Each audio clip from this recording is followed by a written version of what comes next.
What is up, guys? Zane from the Madden YouTube channel. In today's video, we're going to show you guys how to lock up on the goal line, turn those sevens into threes, get the ball back in the hands of your offense. But before we get into the video, please do me a favor, hit that subscribe button.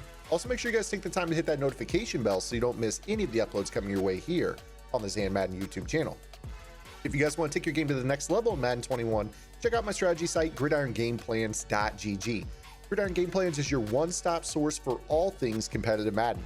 Every week in our Vault update, we take a look at the meta, or the most effective tactics available being used by pro players on the MCS circuit, breaking down not only how and why the pros do what they do, but most importantly, how you can counter those metas when you face them in online head-to-head gameplay. On top of that, your subscription also includes any and every offensive and defensive game plan released on the website while your subscription is active. You guys can unlock the entire website for $9.95 per month. So hopefully I'll see you guys over on Gridiron Game Plans. Otherwise, let's get into today's video. We're going to be talking about how to lock up on the goal line. We're going to be showing you a goal line defense. This is meant to be your fourth down in inches. This is supposed to be your heavy defense. In particular, anytime you see goal line, I would recommend going into this defensive play. We're going to be looking at the goal line 6-2. And the play that we're going to be breaking down is 60 out jacks. This play is really nice. If you take a look at the way it's set up, you've got flats. So if your opponent wants to run any like spider to Y banana, PA power O type of play where they just dump it to the fullback in the flat, you've got hard flats out there. But the other thing that's great about this is you actually have two spies for the quarterback and great inside run defense. So let's go ahead and show this against the far and away most popular run down on the goal line, which is going to be the fullback dive. This is going to be defense that will shut down fullback dive no matter what, left or right. And if they like to use that little motion flip trick here. So the way that we're going to set this up, as you can see here, we got those two spies, we got those two hard flats, we're manning up on the tight end. Obviously, both of the inside tight ends, meaning the tight end on the left and the inside tight end on the right, are not covered. So you know, if you wanted to, you could make adjustments with your hard flats to cover them if you think that they might, you know, throw the ball quickly to either of them. But if you're pretty sure that they're running, this is absolutely shut down defense. So all we're going to do is we're going to bait the inside run, whether it's a fullback dive or a quarterback sneak or some sort of sting call or a dive, by spreading our line. And then what I like to do is I like to put my user in a zone. And I know that sounds counterintuitive because everyone's told you this year that you should blitz your user at all times. I think that that is true when you're talking about covering the pass. I think that a blitzed user has a quicker turn radius, better change of direction. But I think when it comes to stopping the run, the zone is better than the blitz assignment because there's kind of an auto step with your user when blitzing against the run, which makes shooting gaps a little bit tougher. So when I am trying to shoot a gap in run defense, I actually prefer my user to be in zone if I'm 1,000,000% certain that it is going to be a run call. Now, if there's a doubt in my mind that they might be throwing, or maybe they're not in goal line, maybe they're in like a I-form tight type of defense on a fourth down in inches, I probably would blitz my user just in case they run a play action play, because I want to be able to react and cover the tight end corner or whatever type of route they might be throwing. So, you know, if it's goal line, zone. If it's, you know, a doubt in your mind that they might throw, go ahead and blitz your user, which he already is doing by default. Now, what you're going to do with this is I like to kind of stand a little bit to the outside of this defensive tackle that I'm flickering back and forth between. And what ends up happening is because of the way that the tackles, talking about Williams and Ellis, are lined up here, the guards in the center kind of block on those players, and then you have this blitzing linebacker in Harrison that is blitzing into the A gap, getting the attention of the center and the guards. This kind of frees up you as a user for the tackle. Now, I am going against Derrick Henry. He's probably going to fall forward through a little bit of contact. He is a beast in regs, which is why I chose the Titans for this video. But you're going to see that you're going to get clean shots on the ball carrier with this defense. And more often than not, you're going to get two players into the backfield right away to get this stop. So this is a really simple defense. Just spread your defensive line, put your user in zone if you think it's a run call. And then obviously when they snap the ball, just kind of glide into this A gap and make the tackle. What's great about this is if you do get two guys free into the backfield, this is really good way to prevent the fall forward animations. Obviously, if you get a one-on-one, you're going to need a good thumper, a guy with good tackling, maybe even a secure tackler ability to prevent you know, them really breaking tackles on you. But in general, this is going to get 2 hats on the ball carrier pretty consistently. And you see that we're knocking Derrick Henry back pretty consistently with this setup. Now I'm going to go ahead and go back to the play call menu. I'm going to flip the goal line. Obviously, because I'm running one controller right now, this would be kind of to simulate somebody who came out in fullback dive and then flip the formation, having that one tight end move. That one tight end at most is going to be able to pick up one of the 2 linebackers, leaving the other one free, which is really what makes this a great defense. So when I flip this, again, your setup is going to be the exact same. You're just going to leave it when they flip, kind of keep your guy offset, and you're going to be able to, you know, fly in and make this tackle. Now you see right there, if they run it to the weak side away from the extra defender, if you actually take a look at the hat count, you have that one guy that is manned up. If they do run it away from the guy who is manned up, there is a little bit more of a chance that they will fall forward. If you're 100% certain that they are going to run the ball away from the tight end of strength, meaning the guy that's manned up, you can flip your user and do it the other way. Obviously, you want to make sure that the linebacker that is on the weak side is in the regular position, and you would just offset your user the same way that we did here. And you see that it works flip. So if you're 100% certain, just flip your user. You know, otherwise, if you're uncertain, just keep on the regular guy. You can still make a one-on-one tackle. But you do notice that when you user this guy on the fullback dive to the right, it's you or nobody, versus when you user this guy, all of a sudden you're getting 2 guys on the ball carrier, which is what you ideally want. So you see here, right there, obviously Henry got the stiff arm animation for the touchdown. You know, it's not going to make, you know, every single fullback dive shut down. Obviously, if they have abilities and things like that, it's a little bit tougher to bring the ball carrier down, but the success rate that we've seen so far is pretty good. Right there, probably fell forward as well. But the key here is that you're getting 2 hats on the ball carrier. Hopefully after they run this once and take a hit in the backfield, they're going to be thinking about something else for their goal line offense, which is really what you're looking for here. Now, the other thing that's really great about this is that you might think that if you were to spread your defensive line, that the quarterback sneak might be an option for them. It is actually not. It's not an option at all. It's actually super bait.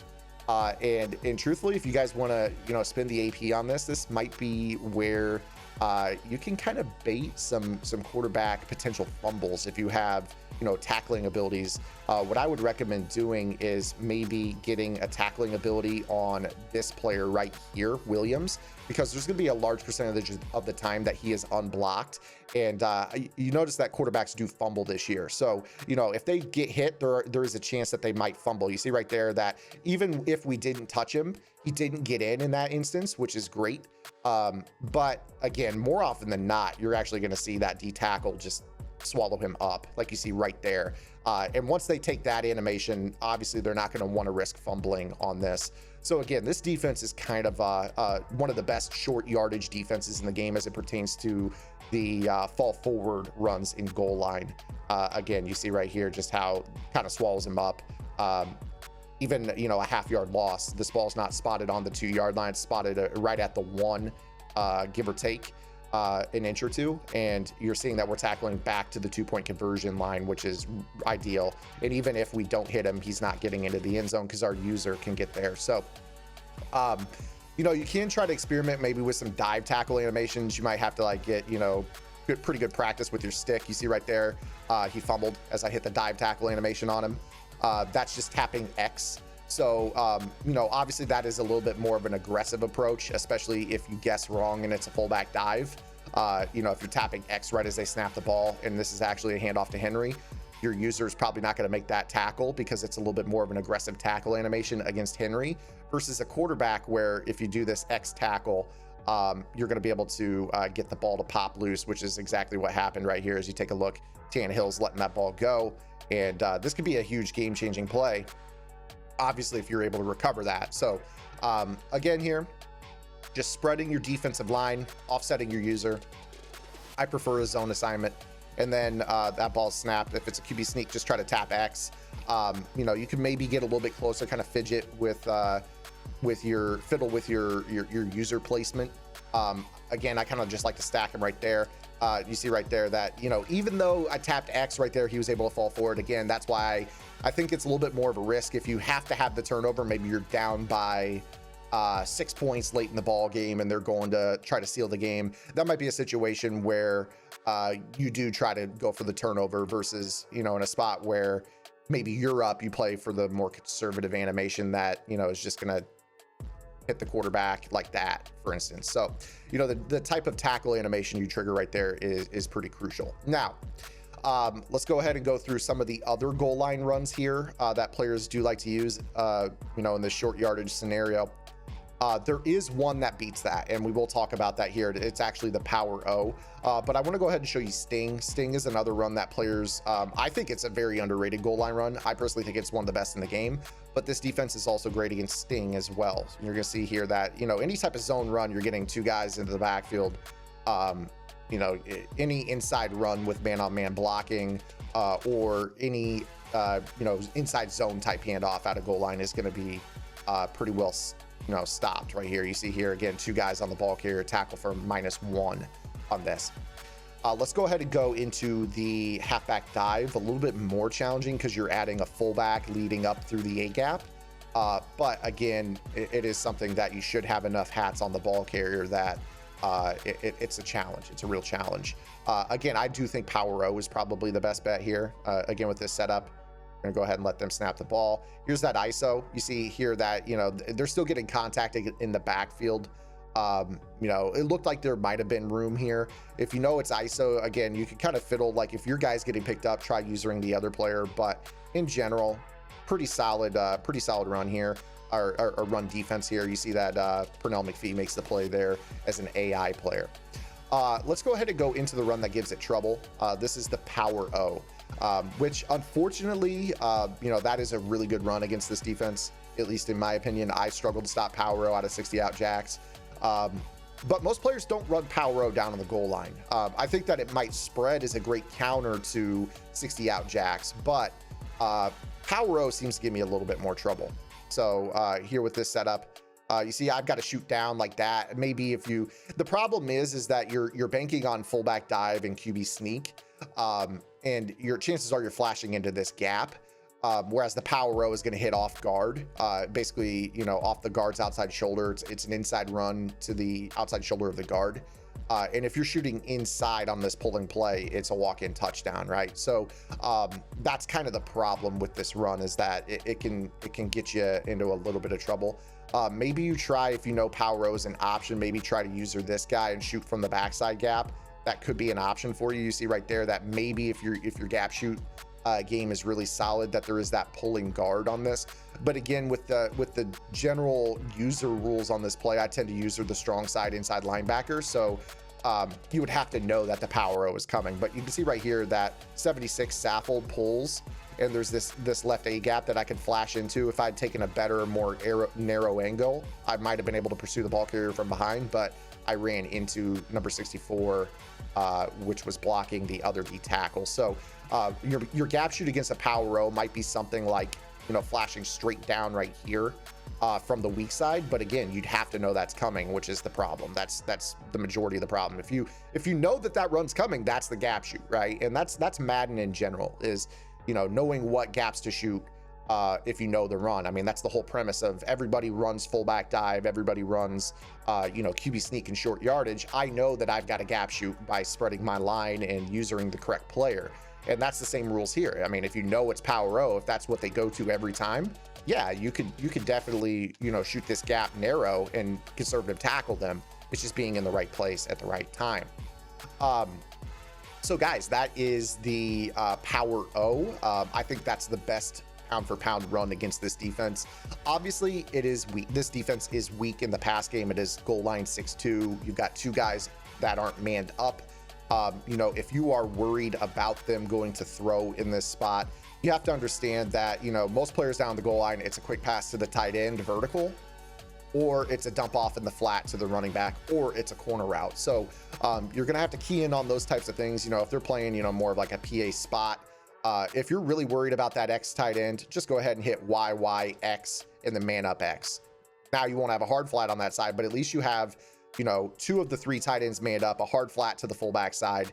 And if they decide to throw, obviously 81 Jonnu Smith is going to be your user, the player that you have to worry about on this play. So you'll take him on this play. Everything else will be, you know, manned up, and then you'll have a hard flat for the check down. And then the beautiful thing is if they have a scrambling quarterback, obviously you've got two guys that are spying. I would recommend you guys going into your, you know, your personnel on this play and trying to find guys that are athletes. You know, you don't necessarily want kind of like a slower run stopping outside backer. You know, if you could find a player with an athletic skill set that can get you, you know, to spy a quarterback, you know, for instance, Yannick Ngakoue would be perfect over Pernell McPhee in that spot. You know, on this side, obviously, if you've got like a rangier middle linebacker, coverage inside linebacker, that's a great option there as well. Just a little bit more speed, because a lot of players, it's play action, scramble, one or two options in the flat, cut the field in half and ditch it out of bounds. So having two spies on the play for the scramble left or the scramble right is very, very crucial to this defense. So guys, that is 60 out jacks. This is a great situational goal line defense. Hopefully you guys enjoyed this video. If you did, make sure to give it a thumbs up. If you have any questions, comments, concerns, or complaints, feel free to drop those below as well.